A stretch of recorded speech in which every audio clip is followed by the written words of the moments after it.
Hello welcome students, super PMT classes में आपका स्वागत है। जैसा कि अपन कंटिन्यू प्री फाउंडेशन क्लासेस के रूप में एंड अपने नीट मेनली क्लासेस के रूप में अपने वीडियो कंटिन्यू अपन डाल रहे हैं और एक ही मेन अपना एम है कि हर एक स्टूडेंट यदि कोचिंग को और उसकी जो फीस वगैरह उसको एफर्ड कर रहा है तो वो स्टूडेंट कैसे भी अपने टॉपिक को मजबूत करे, अपने सिलेबस को मजबूत करे। और जैसा कि बायोलॉजी सब्जेक्ट आपके सिलेक्शन का एक बहुत बेस्ट आधार है, तो कल अपने माइटोकॉन्ड्रिया का टॉपिक पढ़ा था लास्ट वीडियो में, और आज अपन बात कर रहे हैं अपना नेक्स्ट कोशिकांग है, सेल ऑर्गेनेल्स है, केंद्रक यानी न्यूक्लियस। तो आज अपन किसकी बात कर रहे हैं? केंद्रक यानी न्यूक्लियस। मेनली केंद्रक की बात अपन करते हैं तो सबसे पहले अपन जो दो झिल्लियों से घिरे हुए कोशिकांग हैं, जैसे दो झिल्ली वाले से माइटोकॉन्ड्रिया की अपन स्टडी कर ली थी। आज दो झिल्ली वाली कोशिकाओं की बात करते तो अपन केंद्रक की बात कर रहे हैं। फिर अपन नेक्स्ट वीडियो में हरित लवक की बात करेंगे। तो दोहरी झिल्ली वाली कोशिकाओं की बात करते हैं तो इसके बारे में आपको बताना चाहता हूं। जो केंद्रक है उसकी खोज सर्वप्रथम आर्किड की कोशिकाओं में की गई थी और खोज करने वाले साइंटिस्ट थे रॉबर्ट ब्राउन। यहां ध्यान रखना, ऑप्शन में रॉबर्ट हुक भी आता है, अपना पढ़ा हुआ है कि भाई कोशिका के खोजकर्ता रॉबर्ट हुक हैं। तो यहां ध्यान रखना, केंद्रक की खोज आर्किड कोशिकाओं में की गई थी और सबसे पहले करने वाले जो साइंटिस्ट थे वो साइंटिस्ट थे रॉबर्ट ब्राउन थे। और दूसरी एक साइंटिस्ट थे स्ट्रासबर्गर। ये बहुत ही इंपॉर्टेंट पॉइंट है। स्ट्रासबर्गर ने यह बताया कि एक नए केंद्र की जब उत्पत्ति होती है तो एक नए केंद्र की उत्पत्ति उसके पूर्ववर्ती केंद्रक से होती है। इस बात को ध्यान रखना, एक नए केंद्र की उत्पत्ति होती है वो पूर्ववर्ती केंद्रक से होती है। बात किसने बताई थी? स्ट्रासबर्गर ने बताई थी। तो आपसे क्वेश्चन क्या आ सकता है कि एक नए केंद्र की उत्पत्ति पूर्ववर्ती केंद्रक से होती है, यह कथन किस वैज्ञानिक का है? तो वैज्ञानिक कौन है? स्ट्रासबर्गर है।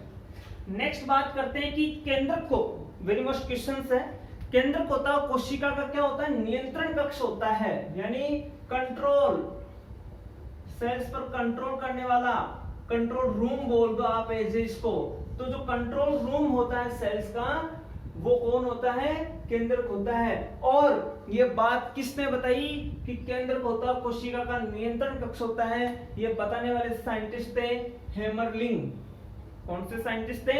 हेमरलिंग। और हेमरलिंग ने एक एल्गी है एसिटाबुलेरिया, वैसे आगे लिखा हुआ है एसिटाबुलेरिया एल्गी, यानी एसिटाबुलेरिया जो शैवाल है उस शैवाल पे अपना एक्सपेरिमेंट किया था, प्रयोग किया था, और प्रयोग के द्वारा ये समझाया था कि केंद्रक है कोशिका का नियंत्रण कक्ष होता है।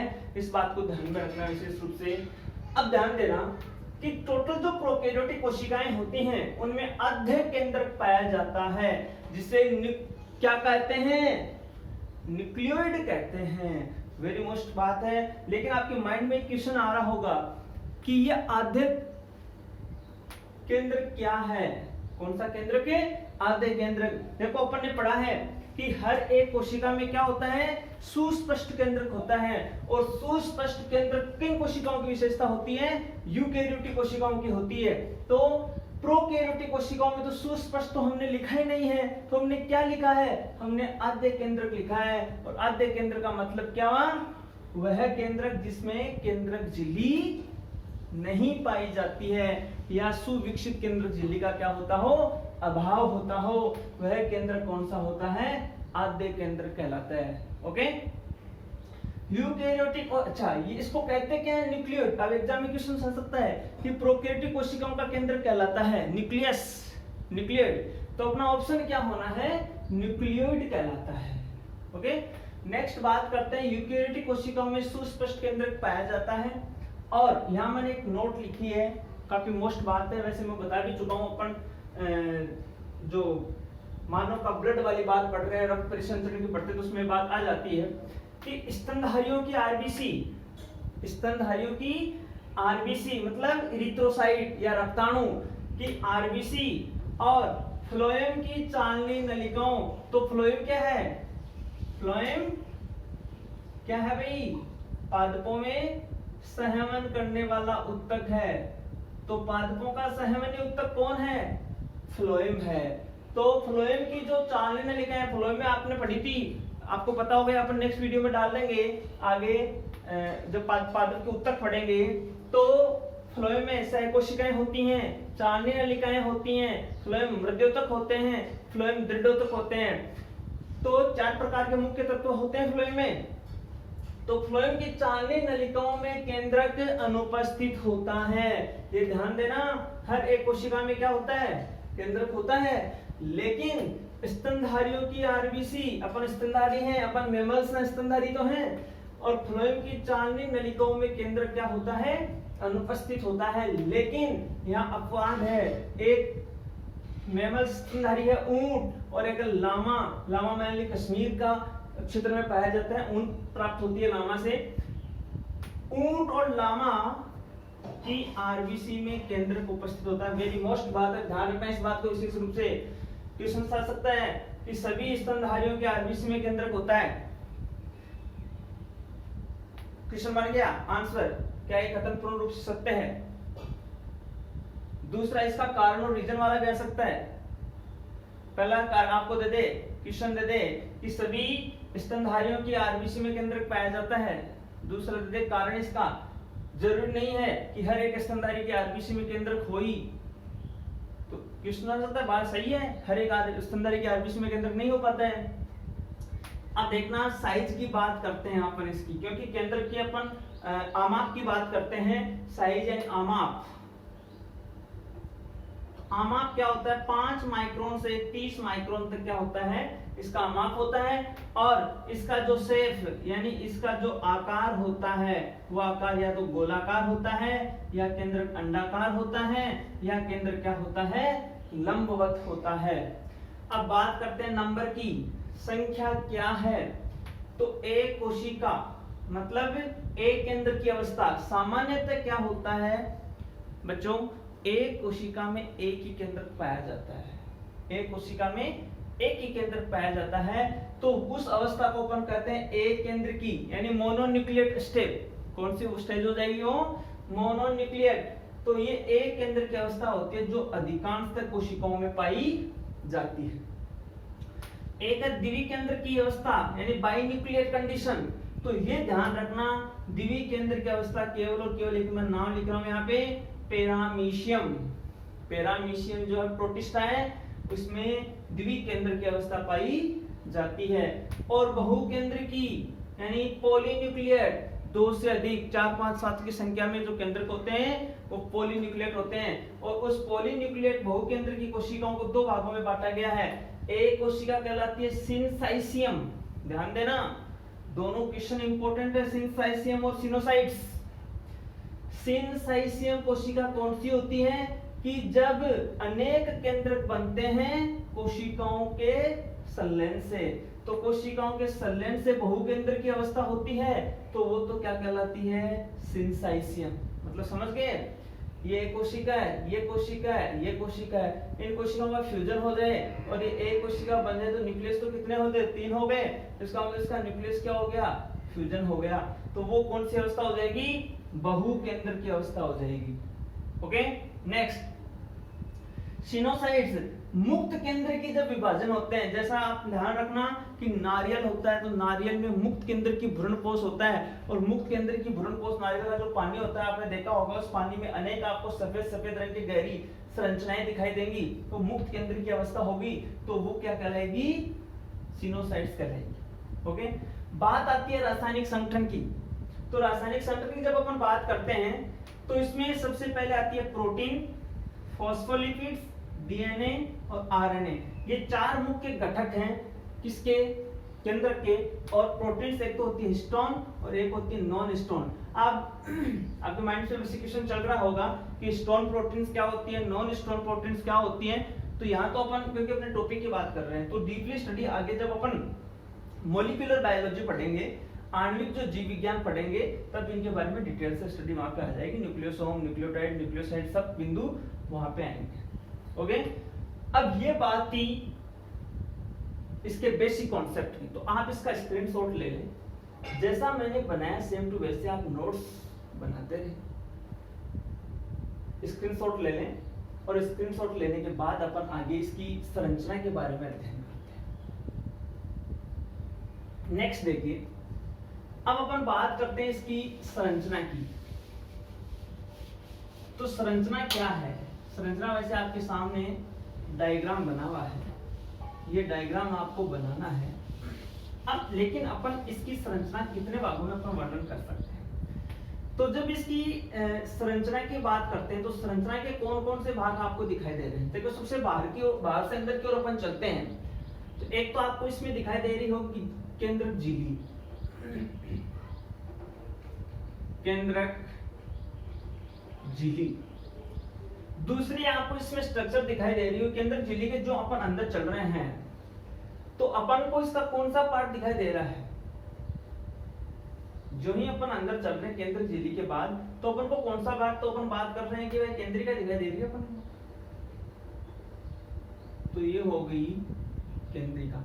लेकिन केंद्रिका से पहले अपन ये भी तो लिख सकते हैं ना कि केंद्रक द्रव्य हो गया, तो ये हो गया केंद्रक द्रव्य। और तीसरी बात अपन करते हैं तो वो होगी केंद्रिका, और चौथी अपनी बात होगी तो होगा क्रोमेटिन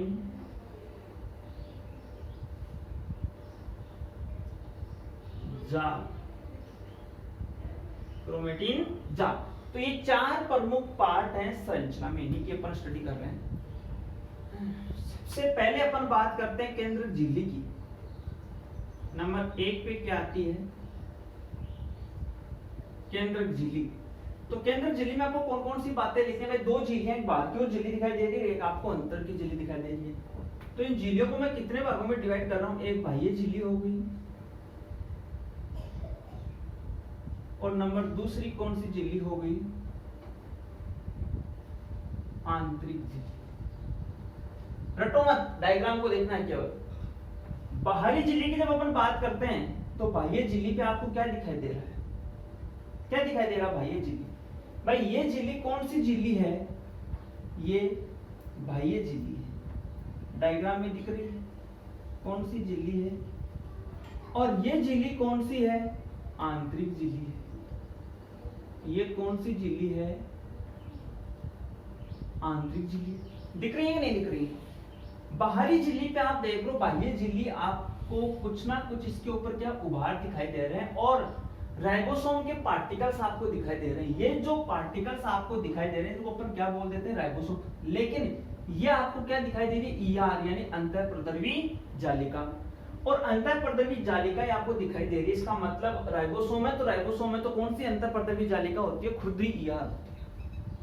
ठीक है, तो यहां देखना विशेष रूप से कि जो बाह्य झिल्ली होती है तो बाह्य झिल्ली पर राइबोसोम के कण पाए जाते हैं। किसके कण पाए जाते हैं? राइबोसोम। दूसरी चीज, बाहरी जो झिल्ली है उसकी थिकनेस होती है, मोटाई होती है, वो कितनी होती है? 75 एंगस्ट्रॉम होती है। कितनी होती है? 75 एंगस्ट्रॉम होती है। इस बात को आप ध्यान रखना, ठीक है। और ये जो बाह्य झिल्ली एक विशिष्ट प्रकार की प्रोटीन, न्यूक्लियोप्लाज्मिक प्रोटीन, न्यूक्लियोप्लाज्मिक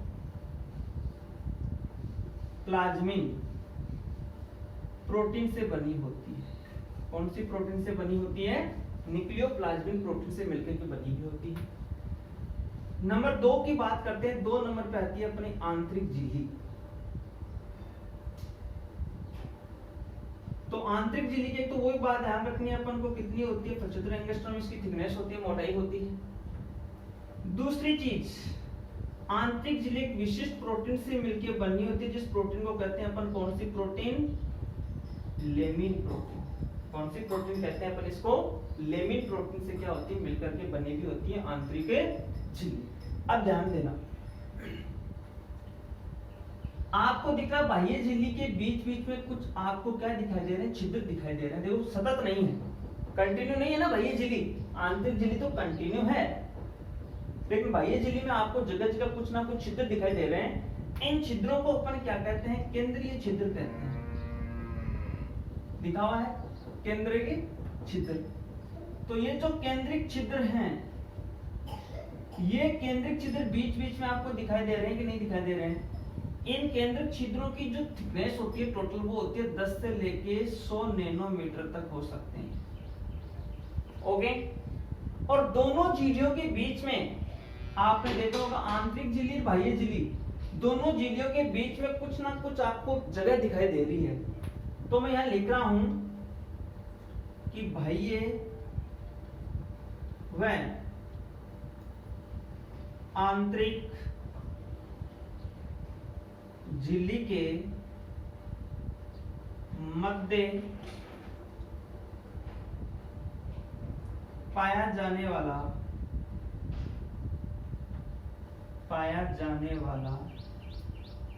रिक्त स्थान क्या कहलाता है? पेरीन्यूक्लियर स्पेस या परिकेंद्रीय अवकाश। पेरी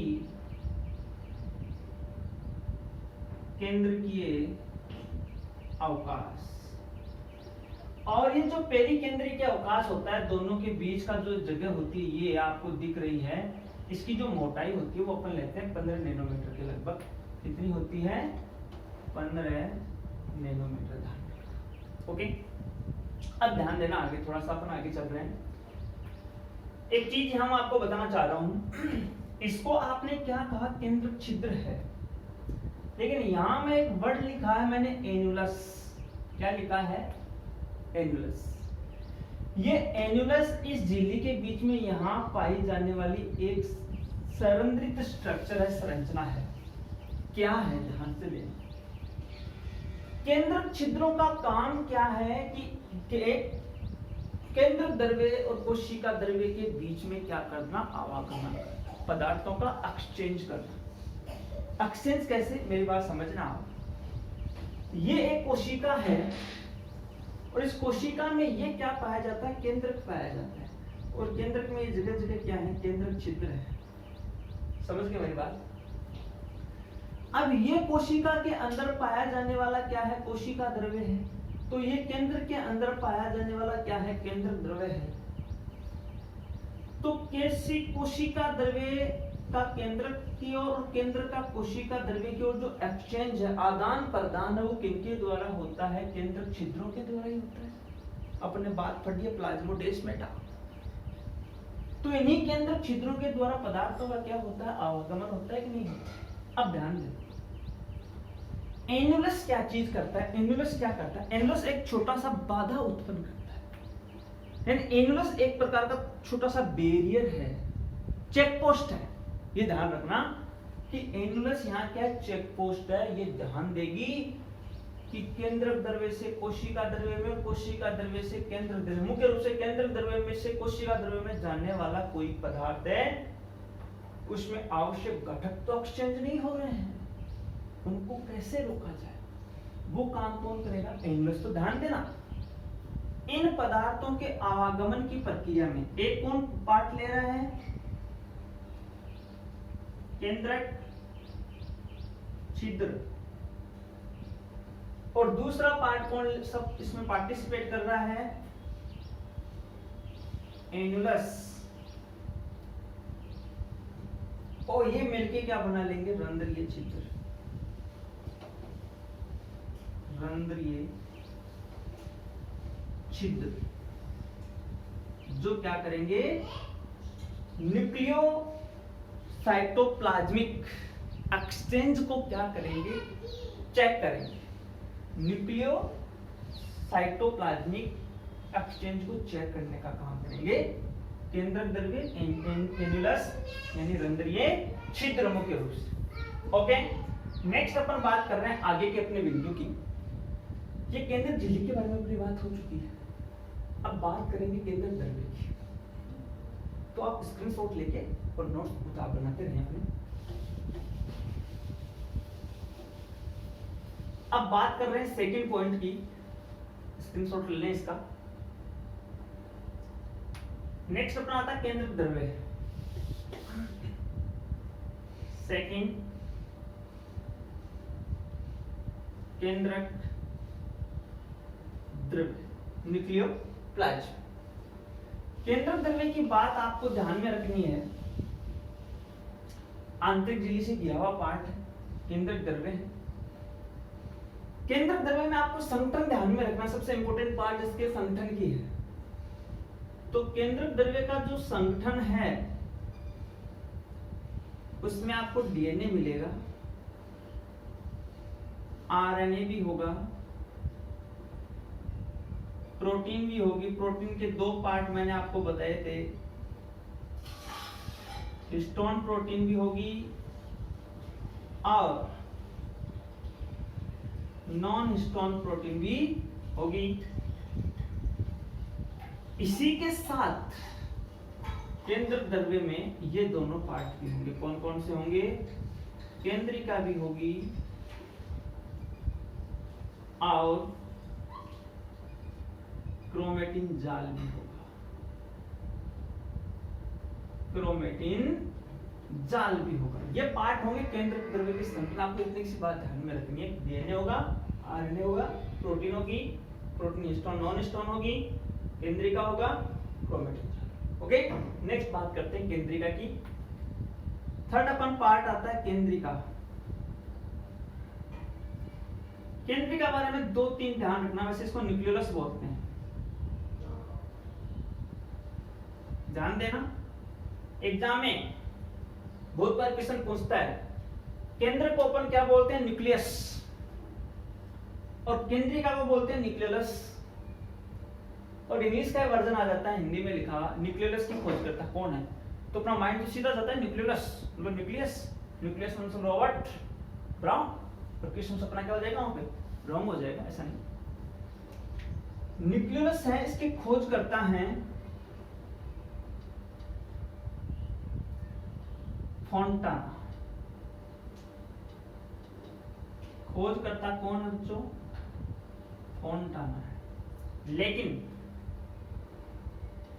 जन्म देने वालों के साथ नामकर्ता भी होता है। तो नाम किसने दिया था? नाम देने वाले थे बाउमैन। नाम देने वाले साइंटिस्ट कौन थे? बाउमैन थे। इस बात का ध्यान रखना। दूसरी चीज मैं आपको यहां बताना चाहता हूं, खोजकर्ता फोंटाना थे, नाम देने वाले बाउमैन थे। केंद्रिका इंग्लिश का वर्जन ध्यान रखना, न्यूक्लियोलस कहते हैं। संख्या की बात करते हैं,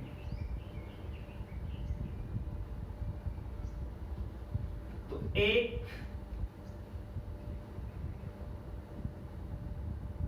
केंद्रक में एक ही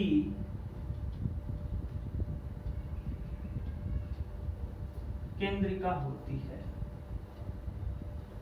समझे मेरी बात को? एक केंद्रक में एक ही केंद्रिका होती है, लेकिन ध्यान देना, जो उभयचर प्राणी होते हैं, एम्फीबिया क्लास, नोट डाल रहा हूं यहां पे, उभयचर प्राणियों की oocyte में 2000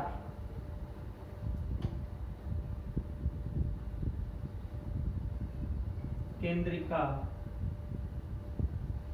होती है। एक केंद्रक में कितनी केंद्रिकाएं होती हैं? एक ही होती हैं, लेकिन उभयचर प्राणियों की oocyte में 2000 केंद्रिकाएं होती हैं। oocyte क्या है? oocyte यानी एम्फीबिया, यानी जो मेंढक क्लास है, मेंढक वर्ग, एम्फीबिया उभयचर, उनकी जो जननी कोशिकाएं होती हैं मादा में, उन जननी कोशिकाओं को अपन क्या कह देते हैं? oocyte कह देते हैं। ओके, ये केंद्रिका के बारे में अपन छोटी सी बात थी। डिटेल से केंद्रिका का अलग से पॉइंट डालेंगे, केंद्रिका की अलग से डिटेल से डालेंगे, तो वहां आएगा मेनली। अब बात करते हैं क्रोमेटिन जाल की, इस पर आप स्क्रीनशॉट ले लें। और लास्ट अपना पॉइंट आता है क्रोमेटिन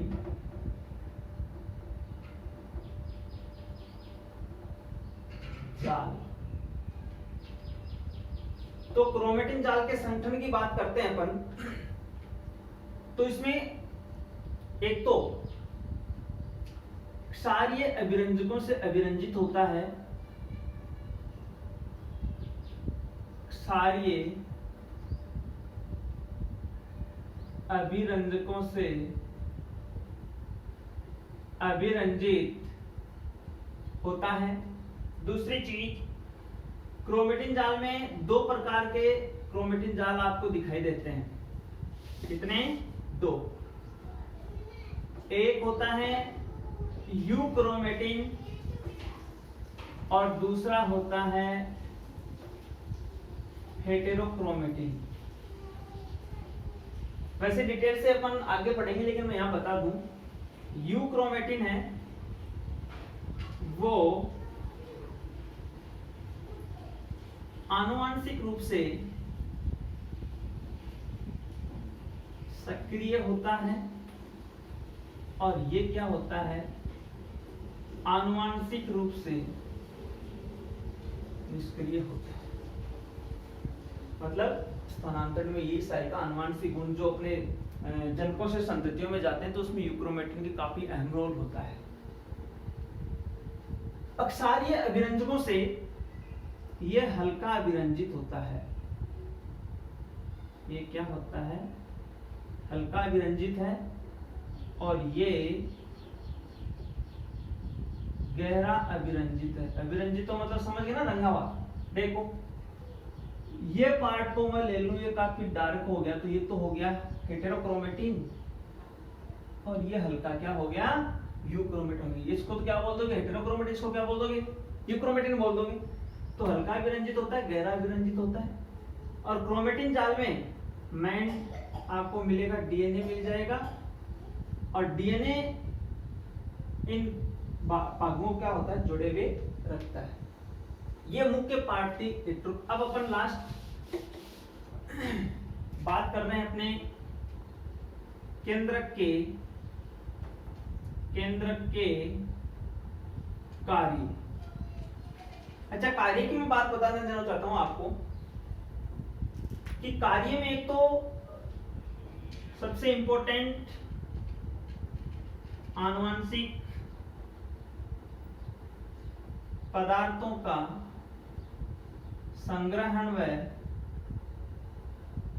स्थानांतरण। समझ गए? आनुवांशिक पदार्थों का संग्रहण और स्थानांतरण। एक कोशिका का क्या है, ये नियंत्रण कक्ष है। तीसरी प्रोटीन संश्लेषण। कैसे? क्योंकि जो केंद्रिका होती है उस केंद्रिका में आरआरएनए का संश्लेषण होता है